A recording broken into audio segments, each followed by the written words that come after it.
Now we're going to move on. Again, you will not have to worry about the math.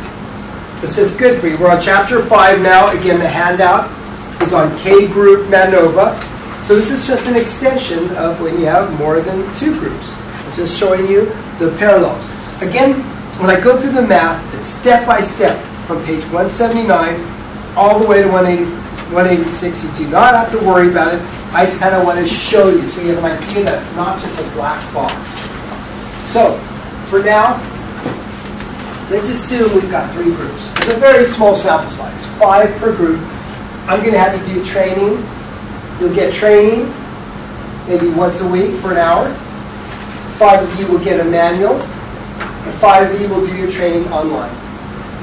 So everybody see we have 3 groups and 2 outcomes. Job sat, job force. I keep it to 2 outcomes because quite honestly by hand it's just a lot easier than navigate. So now, does everybody see we have 5 people per group, but now we have K groups, 3 groups. So now, you got to do your sum of squares cross products matrix, and now you do it for 3 groups. What does W stand for, everybody? Yes, exactly. So now you're going to do one for each group, which means you're going to take each individual score and subtract it from what, everybody? From the within. Take each individual score and subtract it from there, from the mean. Exactly. So we see for training group, they have a mean of 3 in job set. I'll take each score and do 3 minus 3, 4 minus 3, etc. Across them. Then for the second one,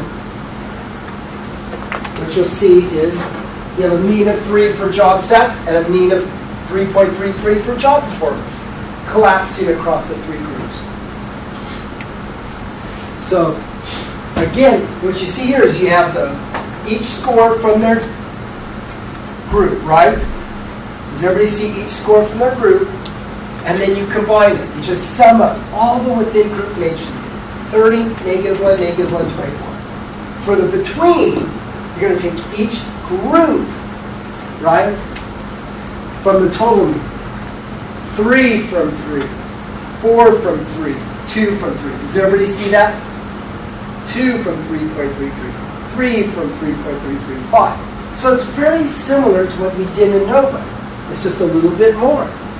Which means now we get a between matrix. 10, 23.34, -8.24, -8.24. So now you have your between and within, and we know total is a function of what, everybody? As you learned from one-way NOVA, total variation can be broken down to what? Between. Plus within. So you just add both these matrices. Each of them are 2 by 2, so they're similar dimensions. And now you have 40, 47, -9.24 in the off diagonal. So now you have your between matrix, your within matrix, and your total. So lambda.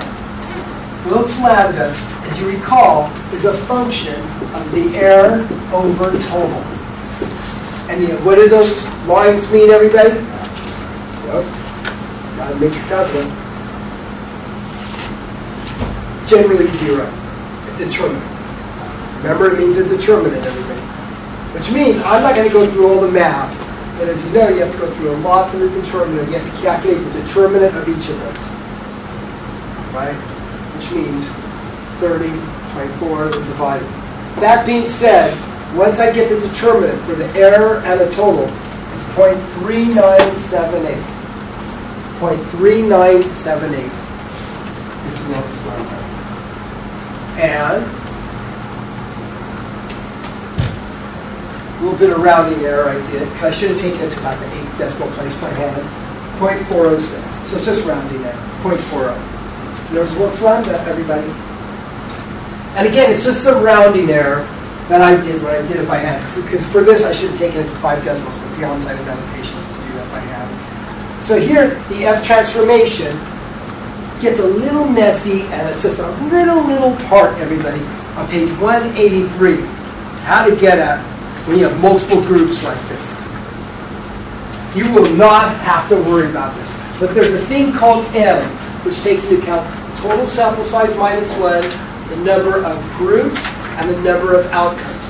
And when all is said and done, it's 11.5. You put it to this ugly little formula, which is 1 minus the Wilks lambda, square root over square root of Wilks lambda, because if you recall, that was error. So the leftover stuff would be good stuff. Multiplied by this little M statistic, and this includes a bunch of information on number of predictors, number of groups, and it's 3.07. Again, a little bit of rounding error, at 3.13. And there's your F. There's your F, everybody. And the degrees of freedom are a function of number of groups times 3 minus 1 for the numerator, because there's 2, 3 minus 1, there's 3 groups, number of DVs is 4, and the degrees of freedom for the denominator is a function of that 11.5 times 2, because there's 2 DVs, minus 2 times 3 minus 1 over 2 is 22. So, even though you will not have to do it by hand, now you see the degrees of freedom, 4 and 22. And notice each of these significance tests use slightly different degrees of freedom, because it's going to be a function of their value, and the values do differ. This is when you start having more than 2 groups, is when you start seeing some of the differences in those different tests of significance.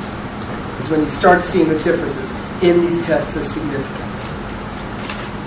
So everybody, when all is said and done, and this is in your handout, you do analyze, general linear model, multivariate, group goes there, job SAT, and job performance, and get the habit again, effect sizes, and here we can get some type of post hoc test, parameter estimate, sum of squares, residual, homogeneity, and we're going to get to post hoc soon, but for now, I could just put in good old Tukey.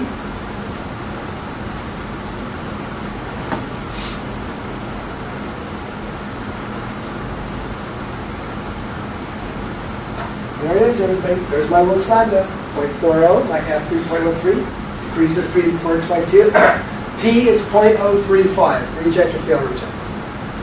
Given alpha of 0.05. Unless to say otherwise, assume alpha 0.05. Reject or fail reject. Reject the null. Happy or sad if you reject the null. So, what's your interpretation?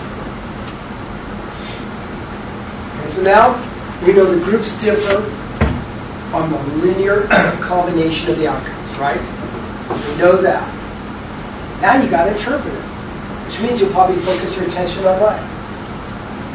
So let's say for your homework, you have significance on the linear combination of the outcomes.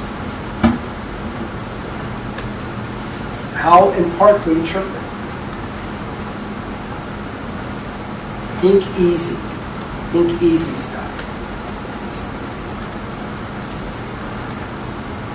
I'm not going to give the answer. I'm going to wait on this. Think easy.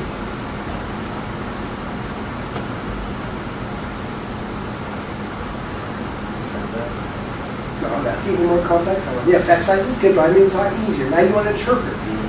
So now look at the means. Look at the means, you guys. Right? Just look at the means. You can see for jobs. You can see for the training group has a higher mean. The training on job SAT, and manual, whereas boy online has a higher mean on job performance. So just look at the means, everybody. Right? Look at the simple stuff. All you have to do is look at the simple stuff. So, maybe do something like this. Like a bar chart of means. Right? And of course you can do one with variability. So here, training group, you can see has higher mean on job SAT and manual, but the online group is higher on job performance. And that may in part be explained in the multivariate effect sizes. Again, the graphic is great if the outcomes are on similar metrics, but what if the outcomes are cholesterol and GPA? It's going to be a weird graph, right? It's not going to make much sense.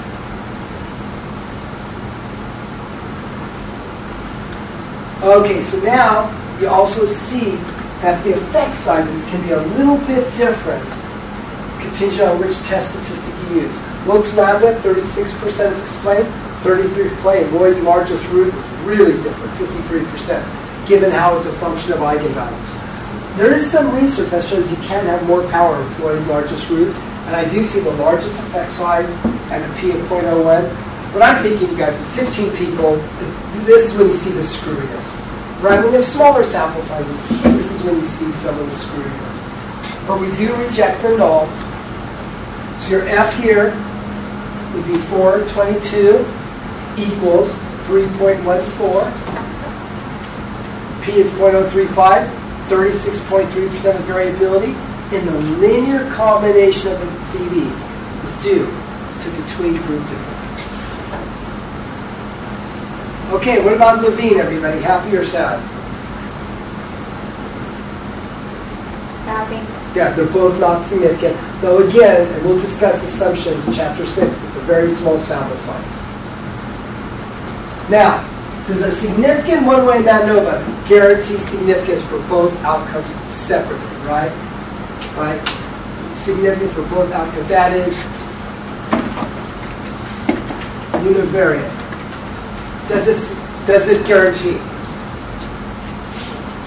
Let's find out. Here we see group. Here we see we don't have significance for job stat, but we do have between group differences on job performance. So we do have one of them, but it doesn't guarantee that it's going to be for both of them, right? So you see, more of the appreciable difference is on job performance as opposed to what, everybody? Job stat. And there's your partial eta squared, 49% of the variance is accounted for. This would be the same as doing a what? This result here is the same as doing what?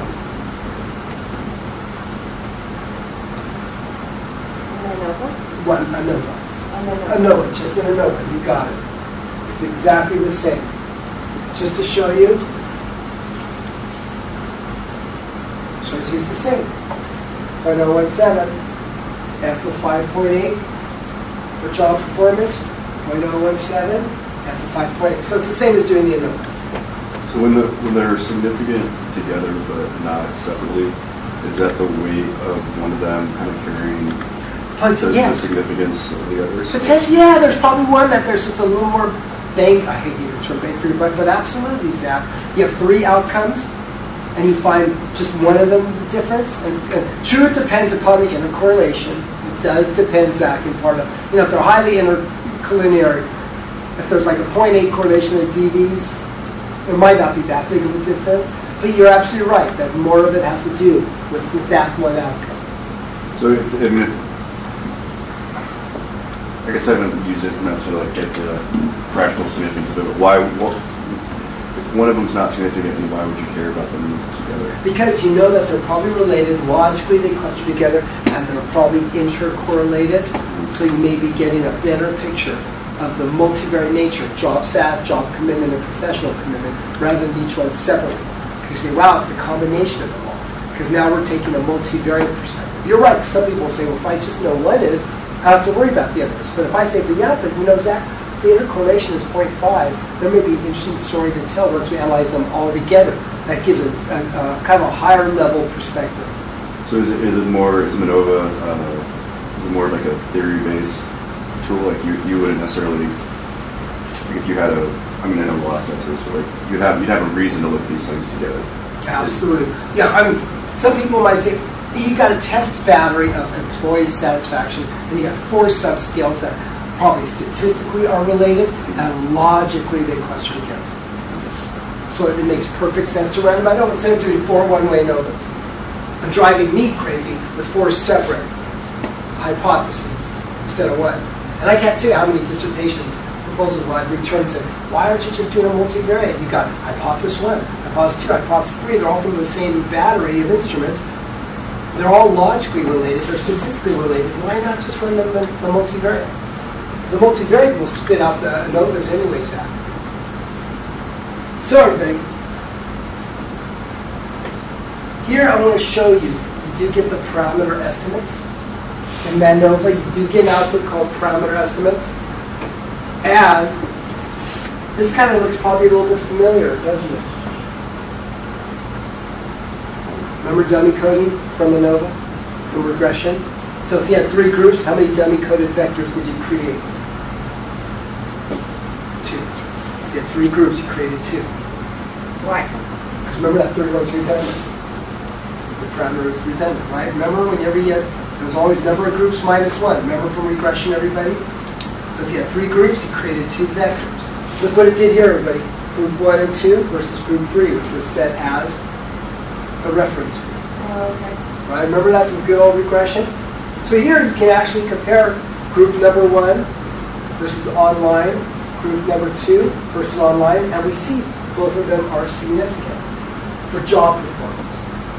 Here we see for job satisfaction that neither of them are significant. So basically, on page 177, it shows that, guess what, MANOVA is a type of multivariate regression. It's a type of multivariate, and if you dummy code them, you get the same results as MANOVA. You get the same results as MANOVA. So, here's some of the confirmation of the math, everybody. Do you see that 30, -1, -1, 24? That kind of looks like the within, doesn't it? Does everybody see the residual sum of squares cross matrix? 30, -1, -1, 24. And for the between, everybody, for the between, the 10, the 23, and 10 and 23. We've got that mark. So you can see we've already actually been able to confirm the derivation of the sum of squares, which serves as the foundation for all of this. So now you have significance.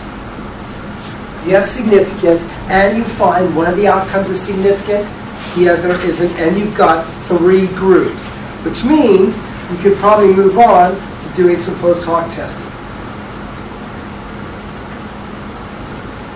Again, under what circumstances do we conduct MCPs, multiple comparison procedures? If you have more than how many groups? Jocelyn should know the answer to this way. More than 2, you got it. And here it is, if you don't believe me, right? Just for your confirmation with the little error message. Right? There's fewer than 3 groups. So here, everybody, there's an embarrassment of riches, as you know from 602 about various types of post hoc tests. But let's start with the Tukey. You are well aware of the Tukey on page 189. It shows you the math, which I really don't think I need to go into because you probably have it memorized from 602.1. But the Tukey was a function of the studentized range statistic, a number of groups, and it's relatively conservative for pairwise comparisons. So now you want to know what? You could do a bunch of t-tests, but use some type of correction. Right? Let's say you have significance. You could do lots of t-tests, or you could set up your family-wise error to be a little conservative. Right? That's one option. So with one significant deviant, 3 groups, how many combinations of t-tests can you do? How many t-tests could you do if you have 3 groups and significance on a deviant? 3, right? 1 versus 2, 1 versus 3, 2 versus 3. So you could just do little t-tests. 1 and 2, 1 and 3, 2 and 3. You could do 3 separate t-tests. And maybe set your alpha kind of conservative. Let's say you do a family-wise of 0.10, then you divide it by 3, 0.033, so there's your alpha per comparison. So do we have significance here, everybody? For group 1 and 2, training versus manual, P of 0.153. Yes or no? Do we have significance? No. What about this one? 0.025. This is less than 0.033. Yep. And our final one. 0.16, 0.093. Nope. So you could do that, everybody. Right? And if I ran this in one-way ANOVA, if I ran this in a one-way ANOVA context, you can see that the only difference I have is between online and training, a P of 0.015. Right? So there you see if I ran the post hoc 2. So the scale we found that this would correspond to using a more conservative algorithm. So there you kind of have an idea, everybody. But let me show you this. And this is what you get in MANOVA, everybody. In MANOVA, you've got a job set and job performance. And it uses Tukey. So instead of doing a bond Froni running all these t-tests, you might as well just use the post hoc option in MANOVA. And only one test is significant. Only one test is significant, and that's training versus online on job performance. That's the only between group difference. Your science is crazy, right? Yeah. And this corresponds to what we did above with the t-test, everybody. Corresponds to what we did with the t-test. Now, what would you do if you had significant between group differences via Tukey, right, or any other multiple comparisons, but the DV was not significant in the MANOVA? And this can definitely happen. This can definitely happen. Is it plausible that if, let's say the DV is leader decision-making with 3 other DVs, and the F for that outcome is 2.78, P is 0.098 for the ANOVA, and you have P equals 0.048 for one of the multiple comparisons? Okay? Does everybody see what I'm saying? You don't? So,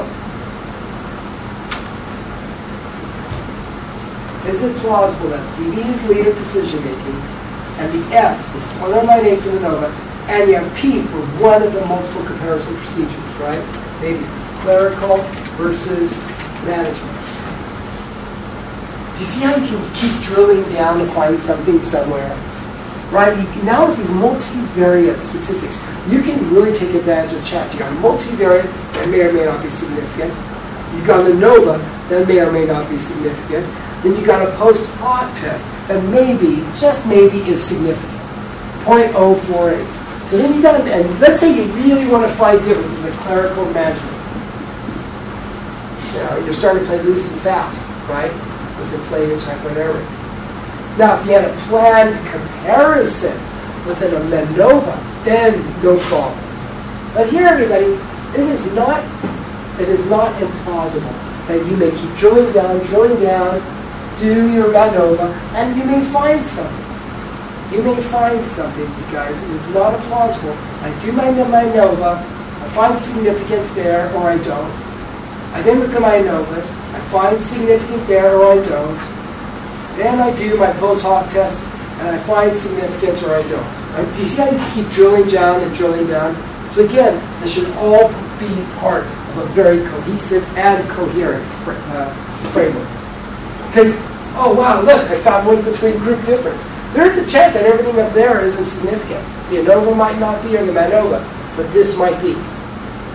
You know, so that's why, again, be very mindful about that when you're using the MANOVA. So that's post hoc, everybody. And all the post hocs that we discussed 602.1 apply here. Some are more conservative, some are more liberal, as you know. And some are more conservative, some are more liberal. Very briefly, I'm going to get some of the stuff I'm not spending a lot of time on because we spent quite a bit of time on this in 602.1. But here, what about remember good old plan comparisons, everybody? Remember plan comparisons from 602.1? What if you wanted to compare manual versus online? That was called a pairwise comparison. Remember that, everybody? Remember complex? What is my complex comparison looking at? What is my complex comparison examining? Manual training versus online. Does everybody see manual training versus online? You got it. And, as you remember, so fondly from 602.1, you would love your plan comparisons to be what, everybody? Yes, and what does orthogonal mean, Zach? There's no overlap. Okay, yes, and right. In other words, if I have, but you would love it exactly the same if you have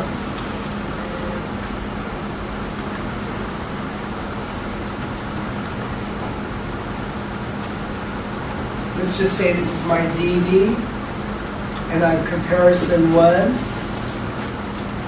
and comparison 2. You would love them to have their own unique, non-overlapping variance, right, everybody? You would love to find 2 comparisons. And as you also recall, one way of testing orthogonality is, first of all, the sum of the values for each row will always equal what? The sum for 0. And what you would love to do is then when you multiply, right, for each column, 1 times 0.5 is 0.5. Negative 1 times negative 1 is 1.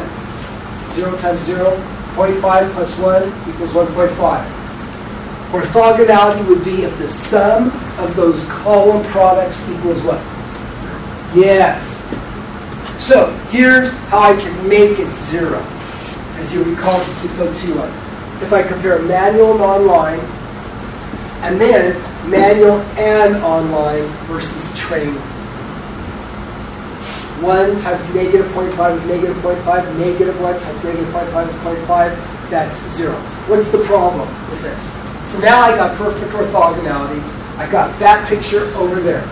Both of those comparisons are orthogonal. They'll account for the full bulk of variance in predicting the outcome, and they're non-overlapping. What could be the potential problem? That orthogonality doesn't necessarily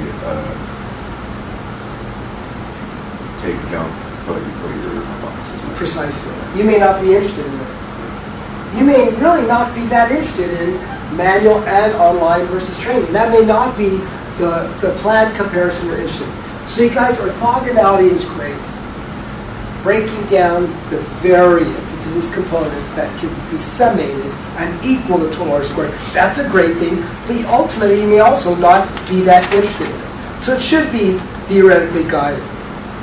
But as the book says, it's very desirable, both statistically and substantively, to have orthogonal multivariate planned comparisons. Right? Although it's desirable, the set to oppose depends on the questions that are of primary interest to the investigator. Right? That's what it matters. Because again, if you have no interest in this one, then what research question are you answering? So, the book then gets into actually everything we did in 6021 for the univariate case. For the univariate case, we spent lots of time on doing the comparisons. As you recall, for the comparisons, you went through taking the difference in the means, squaring it, and then divided by the mean square, by the coefficients and contrast coefficients.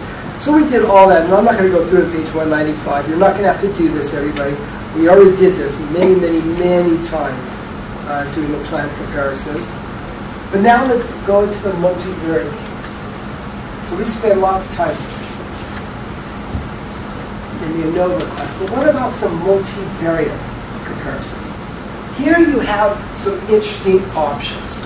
Here you have some interesting options starting at page 197 when you go into contrasts, everybody. If you go into Analyze, General Linear Model, Multivariate, and then hit a thing called Contrasts. Then you've got some interesting options. Deviation, simple, difference, Elmer, repeated. All these options, each of which has kind of different ways of calculating comparison. Let's start with the Helmer. Same database, everybody. The Helmer looks at the first group versus all the other ones. Does everybody see level 1 versus later? So that comparison would be group number 1 versus what? Yes, 2 and 3. What is this looking at? So this is a complex comparison. This would be 11. Pairwise, does everybody see that? So the Helmer, if you have your data set up perfectly, you don't have to do any of the coding and the coefficients. It's kind of done for you. So the Helmer will look at the first group, right, versus group 2 plus group 3 divided by 2, which is minus 2. It's a difference in the means, everybody. It's a difference in the means. And there you go, everybody. They'll do it for job sat and job performance for each of the DVs. for each of the DBs. It'll do the planned comparison. We don't have significance for job stat, but we do on job performance. This is group 1. This is group 1, which again, thinking about the formation of the groups, would be training versus manual and online. The next one is just comparing what? Manual versus online. And that's the helmet, everybody. So that's one type of comparison, a planned comparison, which uses the proper error term. Another option, as you can see by the syntax, is called deviation.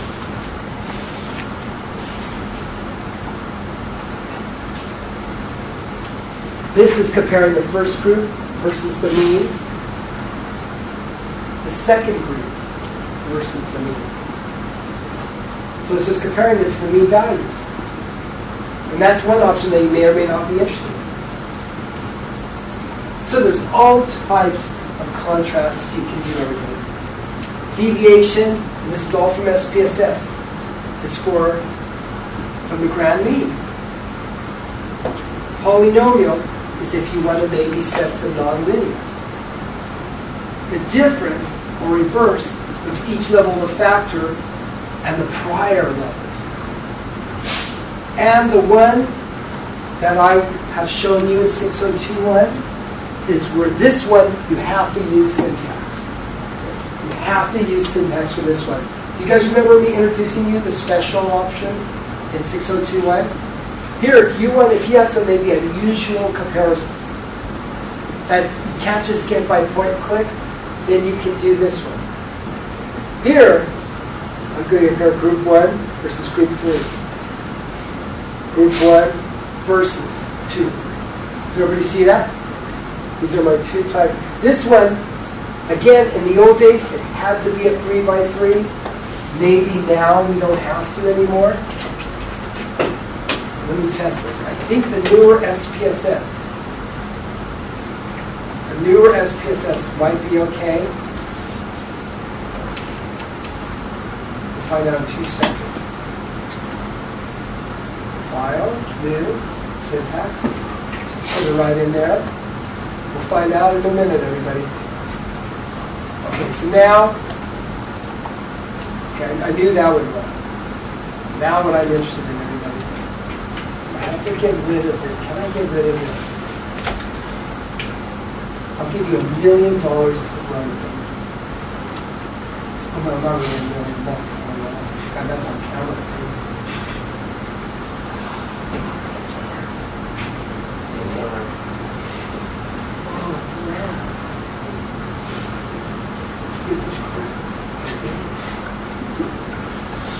Used to not be able to do that. You always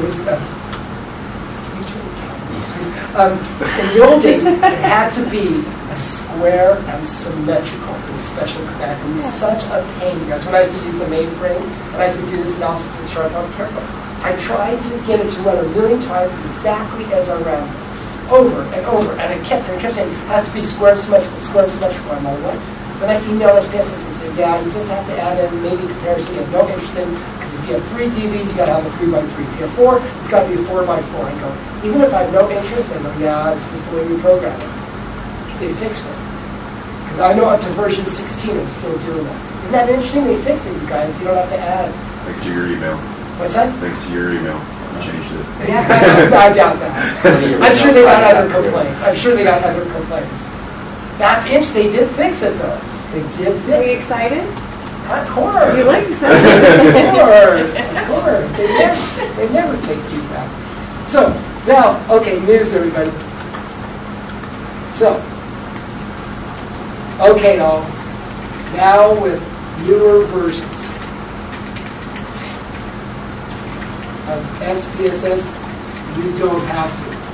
Are you running 19 or 20? I think this is 19 at Alliant. You don't have to put in the nonsense comparison.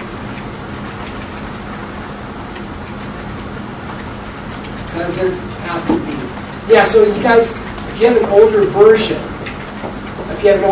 like 15, you may not be able to run. You may not be able to run.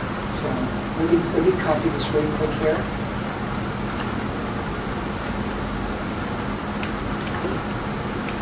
be different. So in other words, the syntax I use on this element with this, and it will just fine. I put this thing notes really quick.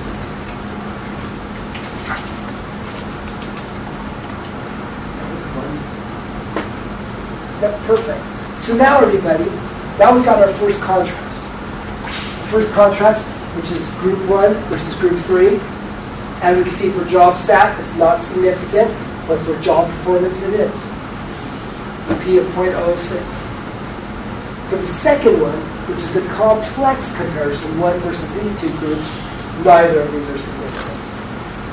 So, I just want you, I'm sorry, excuse me, wrong one. Yeah, this one's significant for job performance. Significant. So you guys, you can do plant comparisons and SPSS in the MANOVA environment, but unfortunately you have to use the syntax. There's no point in click, but there is, it's pretty easy. Just use contrast, put fixed factor in parentheses, equals special, and then put in the numbers there. So you can do plant comparisons in MANOVA with the proper error term. With the proper error term.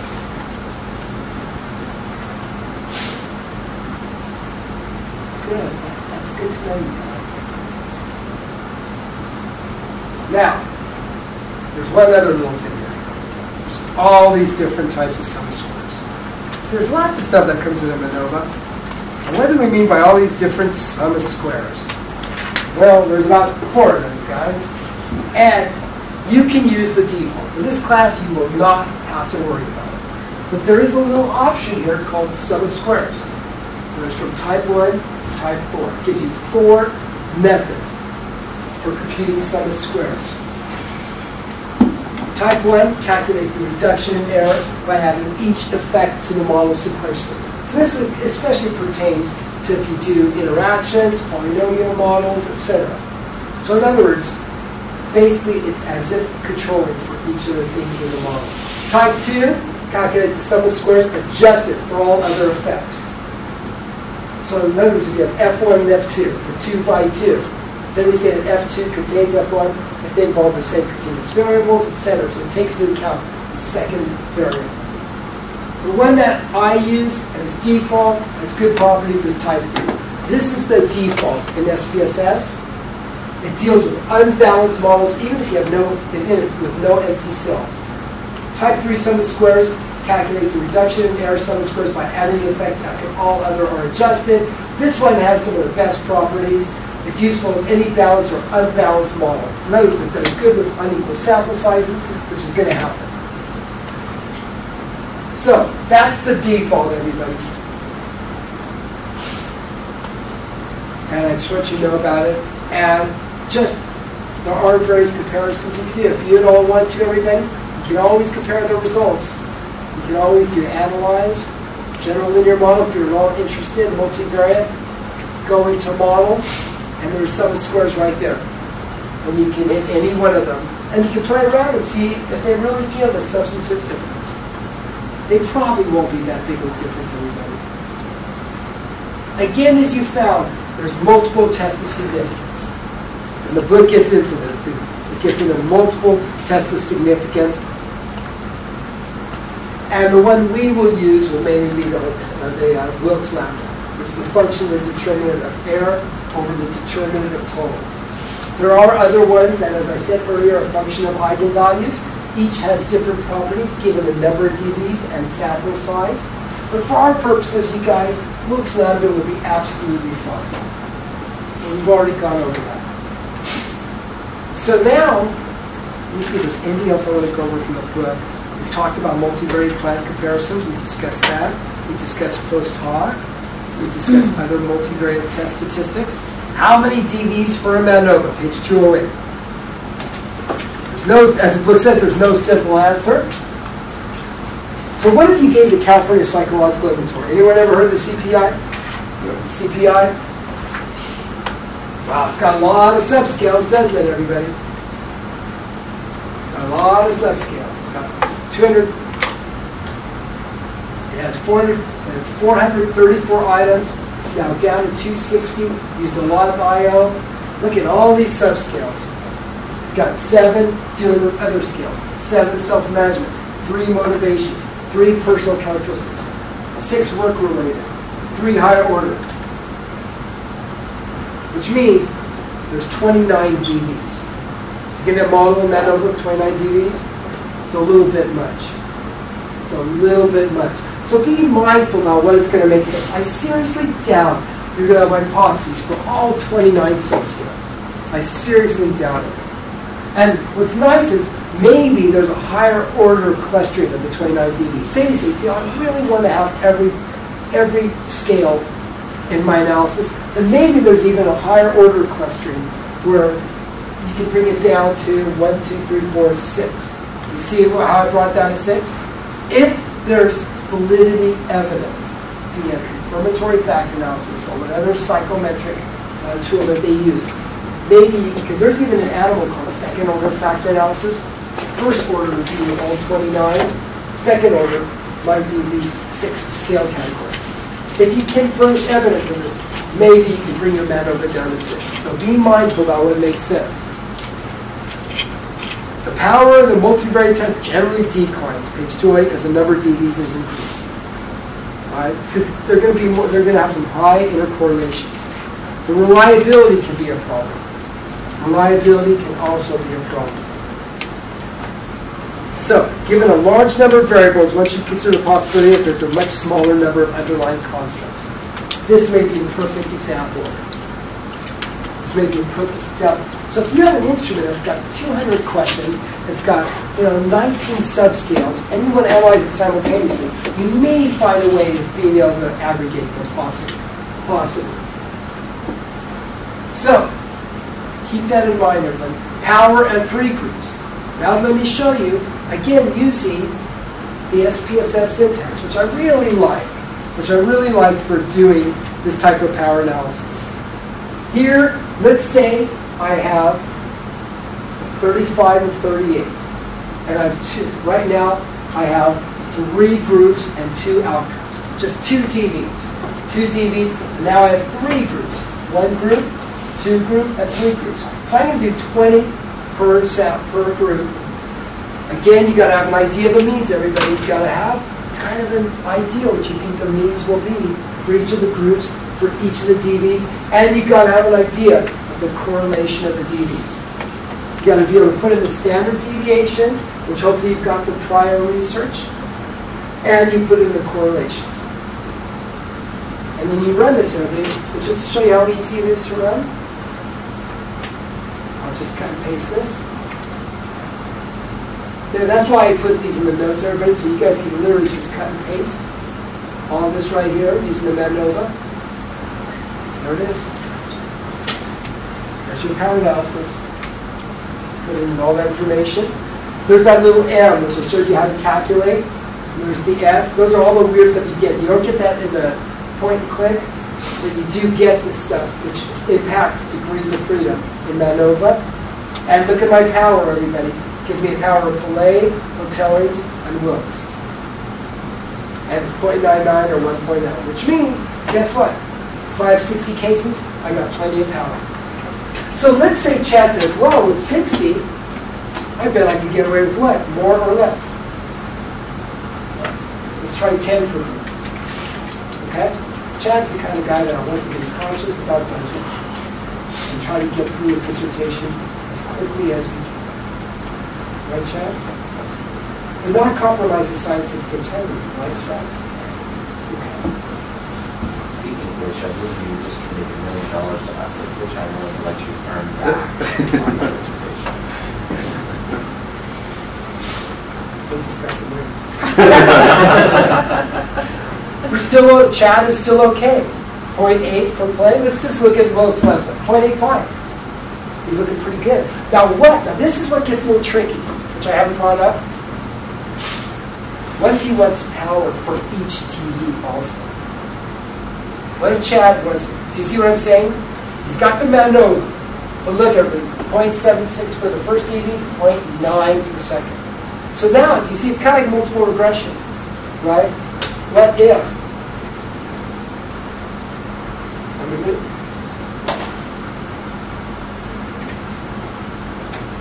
This is actually an interesting point.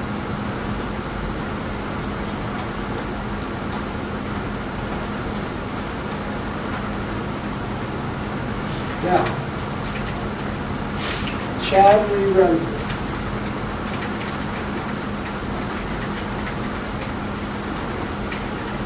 With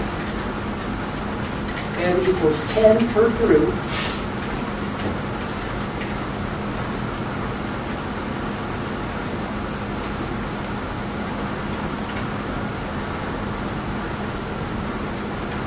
And is fine. Does everybody see your fine there, everybody? Do you see Chad is fine? 0.85 power. What if he also wants univariate significance for all DVs?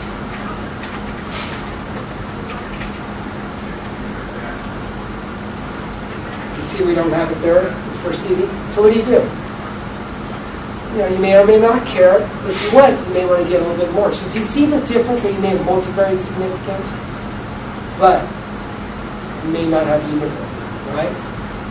So do you see the slight difference over there? It's a very subtle, different way of approaching a power analysis. Which means, maybe Chad should just do what then, everybody? Maybe try 15 per group, right? This should do the trick.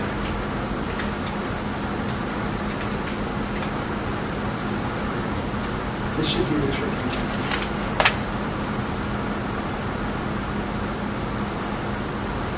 Oh, too much of the trick. 0.98, 0.92. So like 12 people. So you see that there's a slight difference there. That's why be really mindful about the subtleties of power analysis. Be very mindful about the subtleties of power analysis. Any questions before we move on to chapter 6? Basically, 4, 5, and 6 are essentially one chapter. They really are. Most multivariate books, 4, 5, and 6 would be all in one chapter because they're all about MANOVA. Any questions then on a K group or multiple group MANOVA? And now what's different about this chapter is we got into comparisons and brought in post hoc testing. So now let's move on to one of your favorite subjects, which is assumption. Because you know how incredibly important they are, right, everybody? You know, many assumptions that are parallel to ANOVA, you're going to find in MANOVA. You're going to find many of the assumptions in ANOVA and MANOVA overlap, which makes sense. Right? Things like independent observations, normality, distributed TV, population variances, all those are very similar to what we already have in ANOVA. So let's talk briefly about each of them.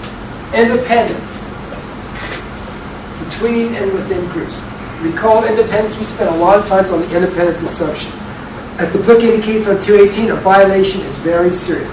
How come I harped a lot about violation of independence? How come it's both 602.1 and 602.2? Why was independence, in fact, in my opinion, the most serious violation of all of them?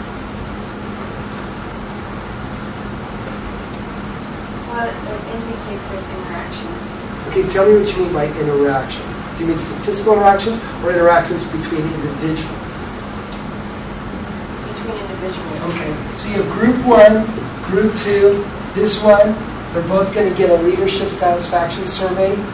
This one was put in autonomous work group with a leader. This is same old, an authoritarian leader. Do people talk about their leaders? Do people talk about it? What if they were taking an assessment device? Is there a chance that their responses might be correlated, right? And correlated responses was also what's called correlated error. It gets wrapped up in the error term. So independence can happen both between and within groups. Sometimes it's a statistical as well as a method issue. Usually we think of it as a method issue, but it's a statistical one too, to some degree. Dependent observations do occur often. Think of social psychology. Social psychology is the study of what? People individually or people in groups? And a lot of times studies are done in groups, right? Think about stuff in organizational psychology where a lot of them are group-based studies. The problem is then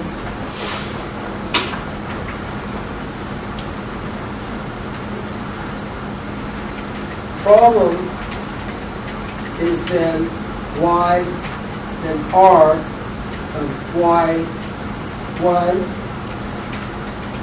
and y22 is not 0. Right? The responses, which is maybe a response. That being a response to leadership inventory. See, I want Jad's comment to be unrelated to Stacy's if they both share the same knowledge. I want them to be completely separate and they are uncovered by any influence. Because if Chad says, God, Stacy, I really don't like A, B, or C. Me too. On this 1 to 5 scale, Chad, what are you going to give it? Oh, I'm definitely going to give it 1. Yeah, me too. That may or may not have been the score if they had not conversed with each other. Which means that brings into the 4 measurement error. It brings into error and what's called correlated error, because guess what? There's a correlation of their responses. And that's a problem, everybody. So it's not only a method issue, but it does become a statistical issue too. See, I can deal with non-normality, heterogeneous experiences, robust methods, transformations. I mean, there's all types of stuff I can do when I have those violations. There's all types of robust methods that unfortunately are not SPSS or in Stata, one of the softwares that I use. There's robust regression, all types of things. But if 8 people in the human resource department discuss the inventory, that's a hornet's nest of problems. So we need to take into account non-independence, right, which can be a real problem, everybody. And in fact, it says many stats books do not mention this assumption. In some cases, when they do, misleading statements are made. I think Cohen, the regression book that I know you guys all loved and probably hopefully read every night when you go to bed, has a lot on independence. I mean, he does a great job of citing it. So it's not only a problem in repeated measures, it can happen in cluster designs. Repeated measures usually will have a violation of independence. Right? If I take a depression inventory week after week, there may be a memory involved of my prior responses. A lot of times there can be what's called a clustering effect, which is why, as we have discussed briefly in the other class, there thankfully are statistical methods such as generalized estimating equations, GEE, which takes into account the extent of the clustering, which incorporates a non-independence. So, let's briefly discuss the intraclass correlation. This dovetails with Appendix 6.1, and it's very important in regards to correlated observations. The book starts discussing the ICC. What is an ICC? It basically captures kind of the simultaneously between and within group homogeneity. And it'll actually specifically, so in some ways it's kind of like an ANOVA. It's surveyed research. It's surveyed research. The ICC has its own unique meaning. So where would this happen?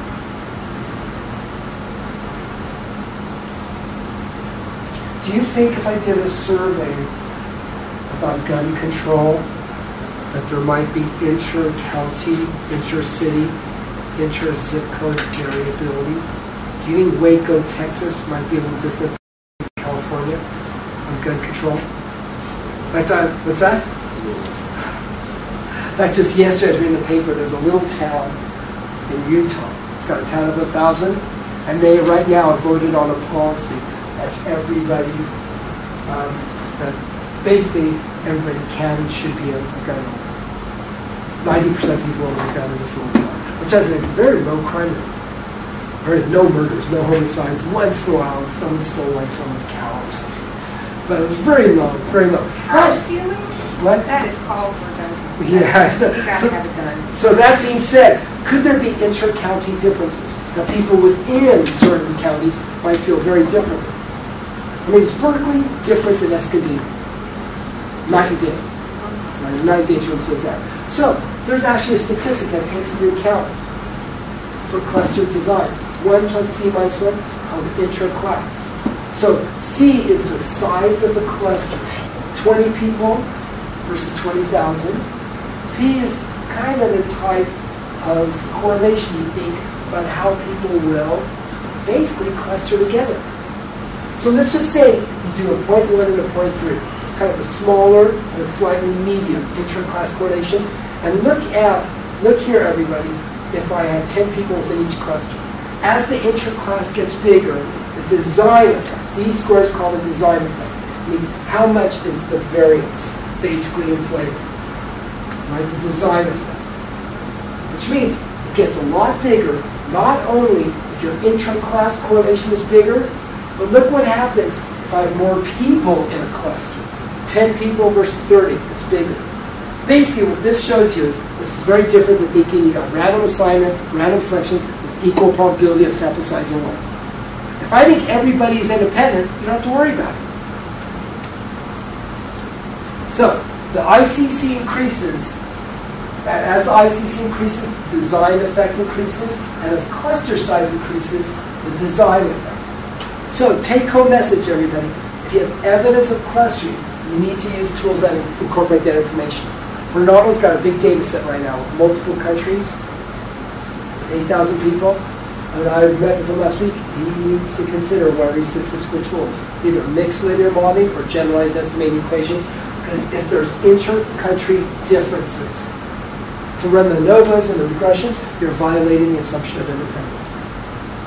I've rejected a couple of manuscripts for that reason. They've done their ANOVA, the regressions, all that. Also, I found they had 23 institutions. I go, you never took into account that there might be heterogeneity of institutions. If you can argue for homogeneity between institutions, then fine. If the ICC is 0, great.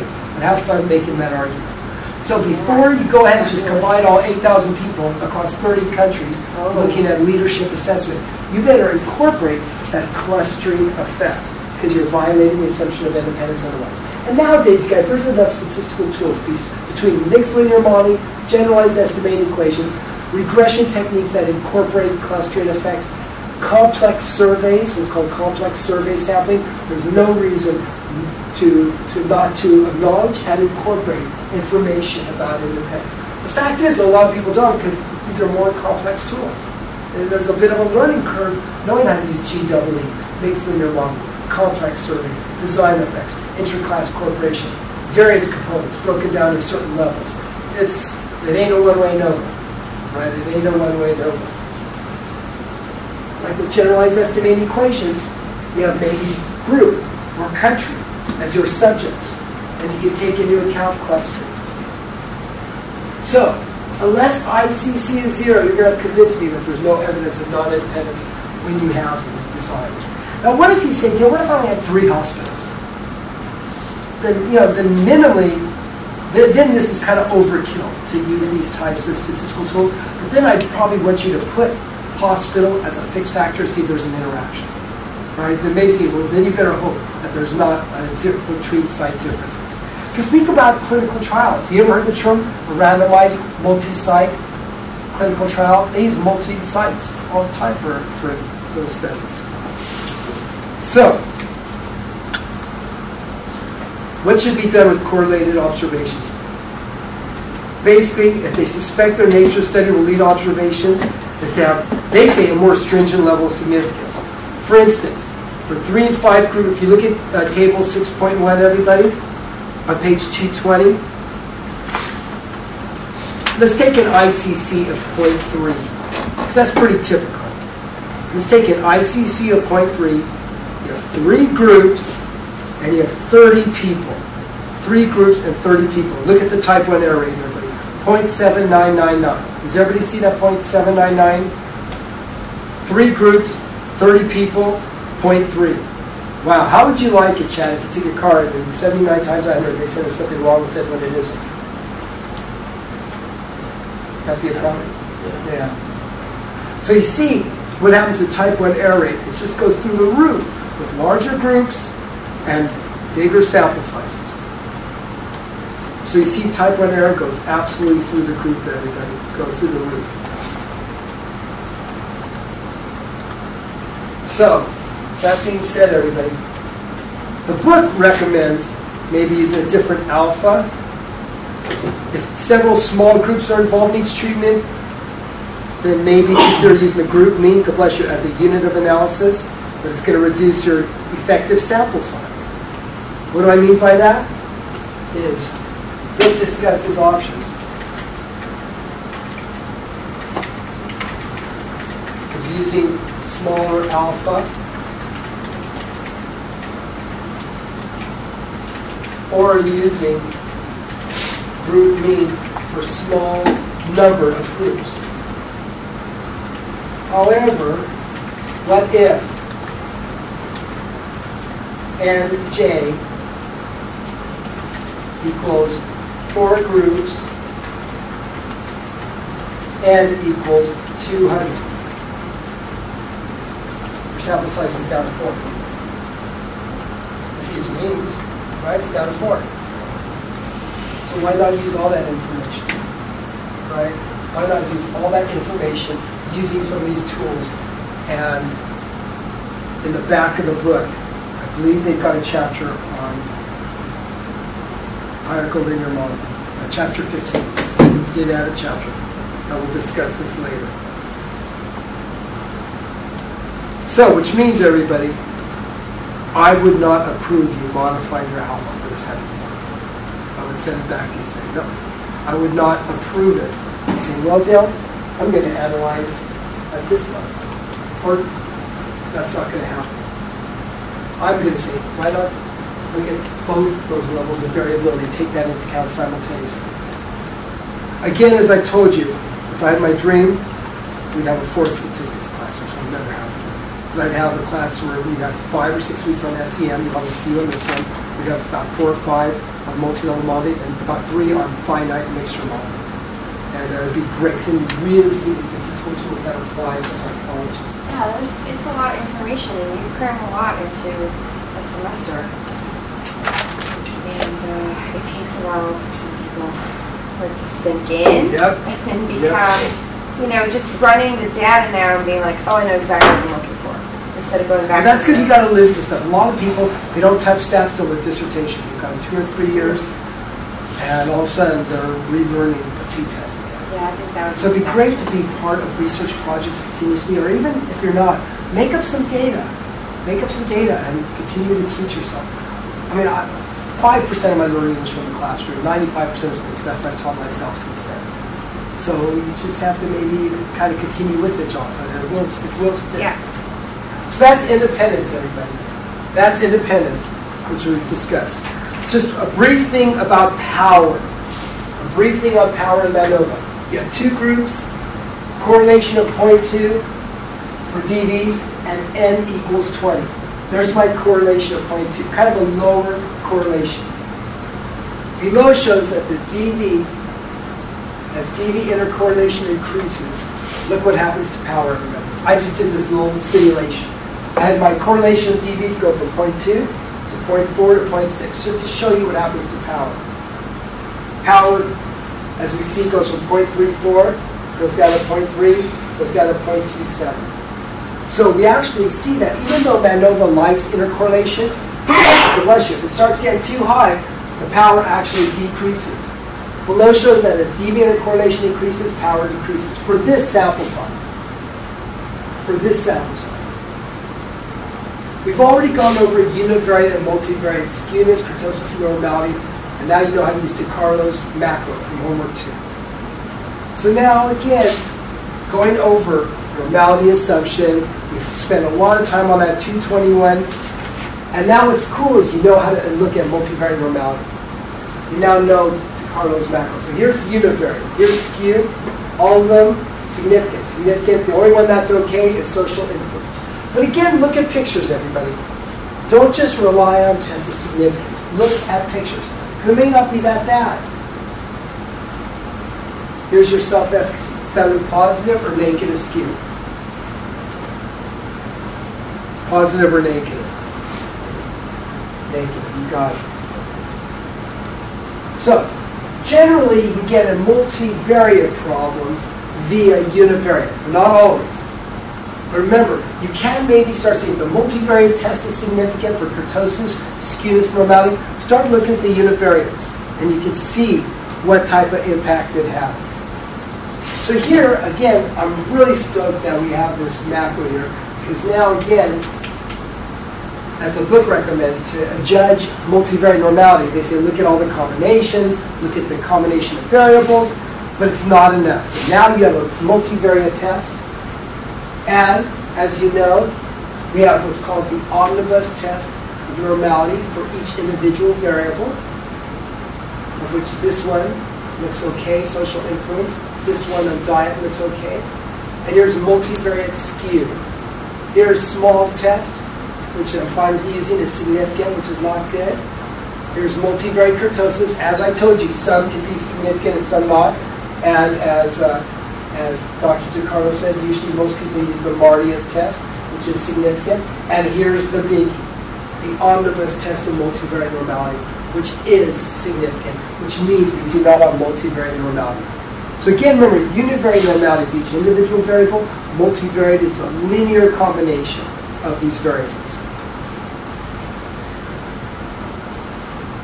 As the book indicates, unfortunately, as is true in 1986, a statistical test is still not available for SAS or SPSS. We talk about graphical techniques, but we know and we have the macro. So it'd be nice to move an update. So there's Larry DiCarlo's macro, which you can do in SPSS. Now I think we've gone over that quite a bit. As the book indicates, assessing univariate normality. Look at the assumptions, everybody. Look at the pictures. Look at the graphics. And on page 224, sometimes we may do good old transformation, which we've gone over in depth in my other classes. Transformations contingent on the skewness, if it's positive or negative. And the book shows some nice different options. May be appropriate. The arc sign is appropriate for proportions. I have found, as I've told you in other classes, the log transformation does well with continuous variables and severe skewness. How's this variable look, everybody? Yeah, positive or negative? Pretty severe, huh? Right? So it kind of got that kind of reverse J shape. Does that look any better? If I do a log transform? Now, what you can't see, everybody, it's probably hard to see. One there, one there. There is still one way out there. It's kind of hard to see, but the rest of it is normally distributed. And log transforms will do that. Because remember, a log is like an exponential transformation. So I have found, when I do transformations, everybody, I'll look at the skewness. You can see it went down from 3.68 to negative 0.229 for the log transform. Kurtosis went from 20 down to 3.7. So you can look at the actual raw values. And transformations can be very, very helpful. Can be very, very helpful in looking at the individual variables. And then, as the book indicates, you can test it with Shapiro-Wilk and see if it's different or not. So you can test these. And the book talks about the Shapiro-Wilk, which we did a lot in 6021, to see if they deviate from normality, each of which are impacted by different levels of kurtosis. Now, there are methods geared to deal with outliers, everybody, such as the area of robust statistics, which is not available in SPSS, but is available in the freely available package of R or in Stata, which I use a lot. Robust regression.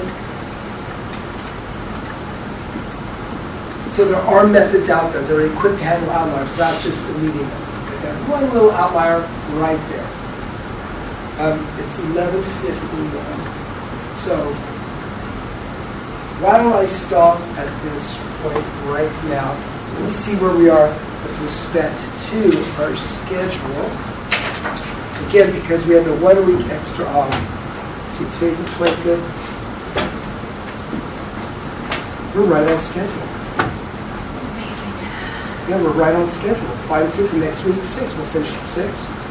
Discriminate. I distribute the first take home next week.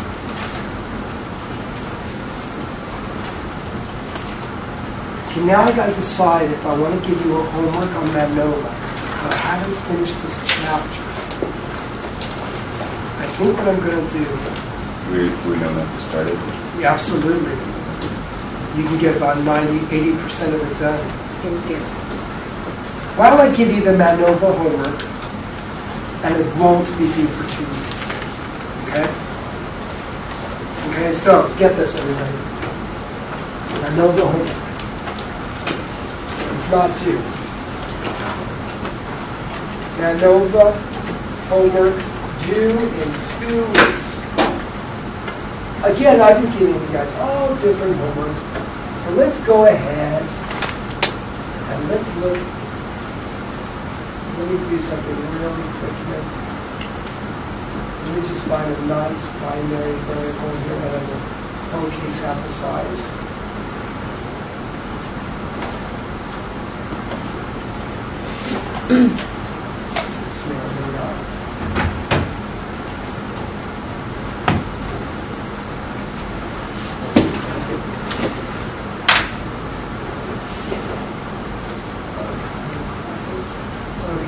What we've got for children at this. Let's see what type of sample size we have. I'm going to find something that has an okay sample size for example. Sex, they have children, children.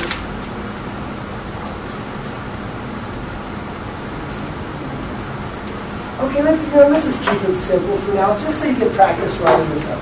Let's use this as the item as fixed factor. Go ahead and use sex, okay? Male, female, right?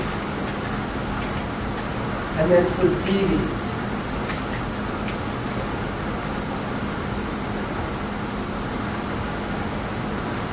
let's use the same one for homework. Any question? Let's use the same one. Same ones from MRC and the Carlo. Was that Reporting in timeout. wasn't it psych well-being, social support and health? Yep. Okay, great. Let's do that. Let's do psych well-being, health and social support, right? Okay, let's just use the same ones. Let's just run. A one-way MANOVA.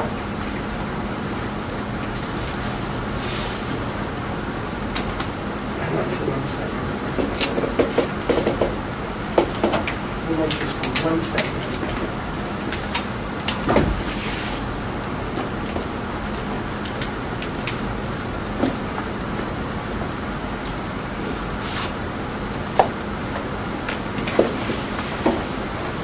I wish I had 3 groups in here that made sense. I could create 3 groups. Full-time, part-time.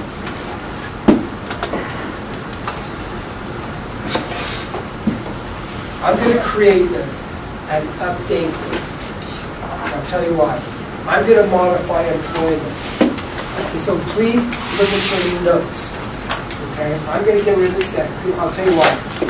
I want you to do some post-op. I want you to get practice with post-op. So we'll create 3 groups, and I will put this on the notes, everybody, not update them. Like right after you read, I'm going to go ahead and we'll create 3 groups, full-time versus part-time versus all others. I know that's horrible to do all others, but for now, what we can do, we have a one-way MANOVA, and also run post-hoc. And guys, I'm fine with you doing the 2 keys. And interpret. If you desire, you don't have to do this. You may want to run one of the comparisons.